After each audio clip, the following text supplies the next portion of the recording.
Bautista here, and today I'm hiking around Mitake Mountain. It's been a while that I've been planning to do a Q&A kind of video, but I just decided to answer one of the questions that I've been asked since I came here to Japan, and that question is why I came to Japan and what I'm doing here in Japan. My story with Japan started like as many others, and that's through the manga and anime culture, also video games.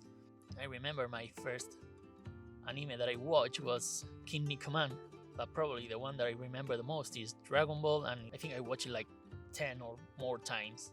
So as a starting point, that's anime and manga for me. But my real story with Japan started in 2009 when in college I came with my friends for a 2-week trip here to Japan, and I just fell in love with the country. I loved it so much, that trip, and I enjoyed so much the things we saw, the things we did, the food, the culture. Especially at that time was manga and anime and video games for me as well. And also I started studying Japanese, I think around that time. And I loved it so much that I decided like the next year in 2010 try to do a homestay. So then I moved to Kyoto for a summer, and still I thought that wasn't enough for me. So once I graduated from college back in Barcelona, I came to Japan again in 2012 and studied in a Japanese school in Tokyo for 2 years. And I think that's the point that my career started to become connected to Japan through travel and tourism, and right after that through photography.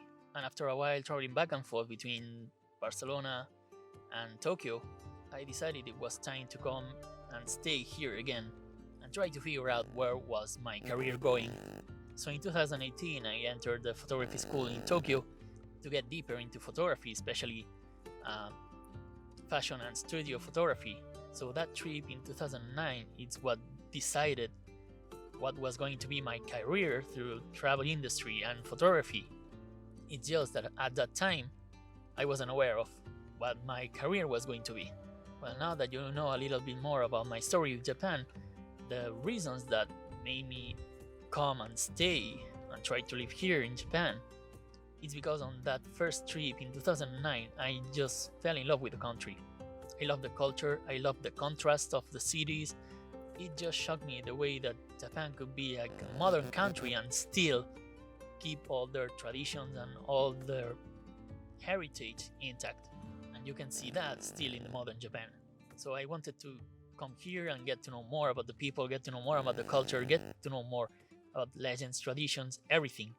And of course, because Japan is such a beautiful and stunning country, to practice photography and get awesome shots anywhere you go. Yeah, and I shouldn't forget about the food. The food is just awesome. I mean, who doesn't love sushi? Okay, I think that sums up pretty much the reasons why I came to Japan.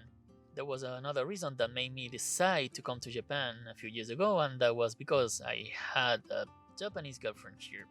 Okay, and now I think that's all the reasons that why I came to Japan. I've been here sitting for around like 20 minutes and nobody has come this way. I'm completely alone here. It feels like I have the whole mountain to myself, and I can hear there's a waterfall just a few 100 meters down here. So I think I'm gonna finish this video with some b-roll of that waterfall and maybe some other hiking shots. So for now I'm gonna enjoy the day here in Mitake. But before I go, I would like you to tell me what are the reasons that you moved to another country, if you have moved to another country. If you have come to live in Japan, what were the reasons that made you move here? So I wait for you in the comments. And as always, remember you can find me on Instagram. If you enjoy watching this video, give it a like, leave me a comment in the section below, subscribe if you haven't done it yet, and see you in the next video.